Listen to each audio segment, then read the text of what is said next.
Greetings, Health TV. This video was created from an article on our health website. I'll drop the link to the article in the description box. After watching, please ensure you like, comment, subscribe, and share. And please come back for more. All right, See let's you talk soon. about something that's hiding in plain sight in pretty much every kitchen. I'm talking about that humble little bouillon cube. You know the one. It's a quick, easy fix for flavor. But have you ever stopped and really thought, what is actually inside this tiny, powerful cube?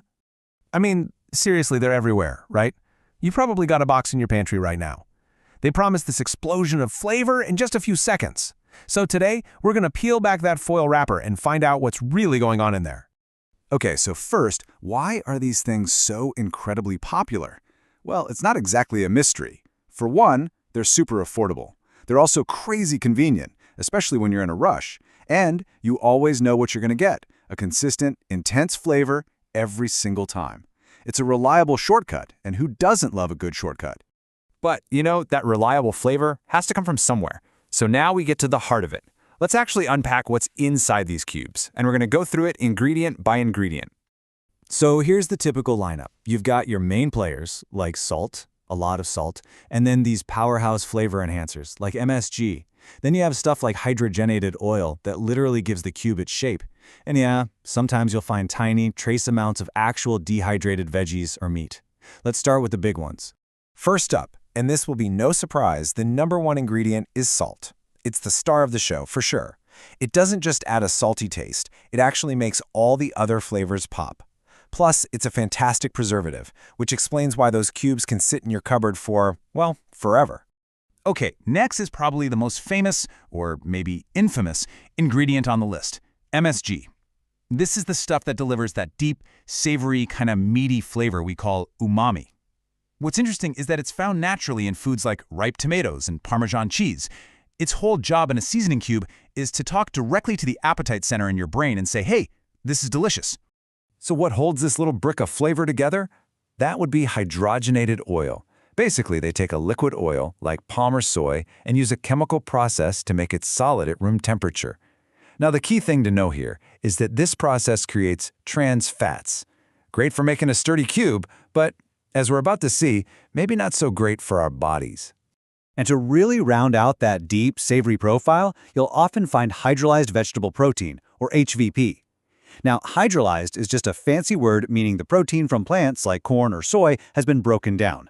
This creates a really concentrated, rich flavor that tastes kind of meaty or brothy. Okay, so we've got the ingredients down, but what's the deal with the health side of things? The most important word here is excessive. You know, using a cube once in a while probably isn't the issue. The concern is when it becomes a daily go-to habit. That's when things can start to add up. Let's start with the salt. Most health organizations suggest we try to keep our sodium intake under 2,300 milligrams per day. The thing is, just 1 or 2 seasoning cubes can get you pretty close to that limit all on their own. And we know that a consistently high sodium diet is a major player when it comes to high blood pressure. And remember those hydrated oils we talked about? Well, this slide shows exactly what the trans fats in them can do to your cholesterol. It's like a double whammy. They lower your good cholesterol, that's the HDL on the left that helps keep your arteries clean, and at the same time they raise your bad cholesterol, the LDL on the right that can cause blockages. Not a great combo. So what about MSG? Well, it's complicated. The FDA officially considers it safe to eat in limited amounts. But some people do report being sensitive to it, and they might get things like headaches or feel a bit nauseous. And while the jury is still out and more research is needed, some studies have suggested a link between very high intake and longer-term issues. And this right here points to a really sneaky effect. When your taste buds get used to these super intense, man-made flavors day after day, natural foods like a simple steamed vegetable can start to taste kind of boring. And that can create this cycle where you need more and more of that intense flavor just to feel satisfied. But listen, it is not all doom and gloom. Not at all. Now we get to the really good part, discovering the huge world of amazing, natural flavors out there. The best news is that there are so many fantastic alternatives that can make your food taste incredible, no additives required. This chart just lays it out so clearly. On the left, you've got the artificial stuff, high in sodium, packed with additives. But on the right, look at what you get with natural spices and herbs. Little to no sodium, 0 additives, actual nutrients like antioxidants, and a flavor that's so much more complex and fresh. And this is where cooking gets so much fun. You can forget the cube and start thinking about things like this. You've got traditional seasonings like locust beans, everyday heroes like garlic and ginger, amazing spices like turmeric, and even natural umami bombs like mushrooms and ripe tomatoes. These are the real flavor builders. Okay, so you might be thinking, how do I actually make that switch? Well, it doesn't have to be this big, dramatic, all-or-nothing change. Let's just walk through a few simple, practical steps you can take to make your kitchen healthier and, honestly, even more flavorful. The most important tip is right there at the top. Go slow. Just start reducing how much you use, bit by bit. This gives your taste buds time to adjust. Then, try layering flavors. Start your dish with real herbs and spices, and then maybe add just a tiny crumble of a cube at the end if you think it needs it.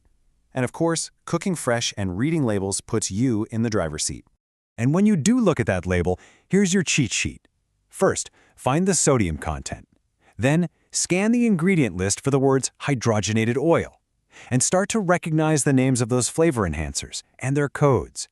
For example, if you see E621, that's just another name for MSG. And that really brings us full circle to the main takeaway, which is summed up perfectly here. Using a little bit of artificial seasoning every now and then is not the end of the world. It's making it a daily habit that can really change your palate and, over time, might impact your health. It's all about moderation. So, with all this information, what's your next move? I'd love to know what your favorite natural ingredient is for building amazing flavor. Is it a secret spice blend, a homemade stock? Let me know your best flavor hack in the comments below. Let's get a good conversation going. Thanks for tuning in. Please subscribe.